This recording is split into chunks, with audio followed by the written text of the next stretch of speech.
Mag-iisang taon matapos ang killer quake sa Bohol, hindi pa rin tuluyang napapawi ang pait na iniwan ng trahedya. Pero sa kabila nito, maraming Boholano ang puno pa rin ng pag-asa. At saksi, si Salima Refra.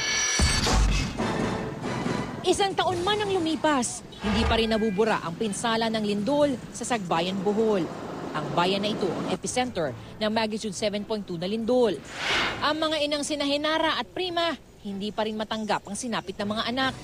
Kabilang kasi ang kanilang mga anak na sina Jonalyn at Joelyn Somoro at Jess Marvin at Mimi Jean Empanado sa 5 batang nasawi na natabunan habang naliligo sa Bayong Po sa Barangay Katipunan nang yanigin ng lindol ang ilang probinsya ng Kabisayaan. Kasama nilang natabunan ang kaibigang si Reynald Sipsip. Hinihiling ko sa kanilang dalawa yung mga anak ko na magpakita sila kahit sa panaginip lang kasi yung araw na yun, hindi kasi namin naasahan na hindi na namin mayayakap. Hindi namin makatabi sa pagtulog at sa pagkain. Nasaksihan ng GMA News noong 1 taon kung paano hinanap ni Aling Henara ang mga anak kahit delikado.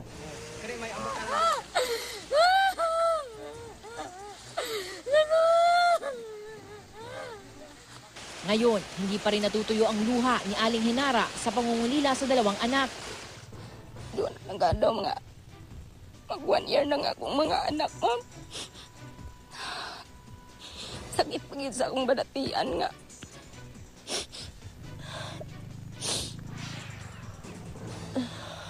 Nakaibaw dyan sila nga. Ako silang mga pinanggang anak, mga butan tong akong mga anak. Hindi na nahanap ang katawan ng 5 bata. Puno naman ng pag-asa ang higit 1,000 estudyante ng Sagbayan Central Elementary School. Wala na kasi ang mga gumuhong gusali. Nang tumama yung magnitude 7.2 na lindol dito nga sa Sagbayan Central Elementary School, nawasak yung lahat ng mga classrooms. Pero sa tulong na rin ng iba't ibang mga sektor at ng mga NGO, tuloy-tuloy yung pagpapagawa ng mga bagong classrooms. Sa ngayon, sumisilong ang mga estudyante sa mga temporary classrooms tulad nito. Ang special education class na ito, masaya kaming tinanggap kahit tagaktak ang pawi sa loob ng temporary classroom. Si Rochelle, na trauma man nung lindol, masaya na ngayon. Hi! Hi! Anong ginagawa nyo? Susulat. Ano na? Susulat. Nagsusulat? Opo. Anong sinusulat nyo? Drawing po. Drawing. Naku, ang init. Hindi po talaga conducive for learning. Ang temporary nating classroom. Pero wala po tayong magawa. Pasalamat pa rin at may temporary classrooms na natanggap. Pero hindi pa rin nawawala ang banta ng mga pagyanig.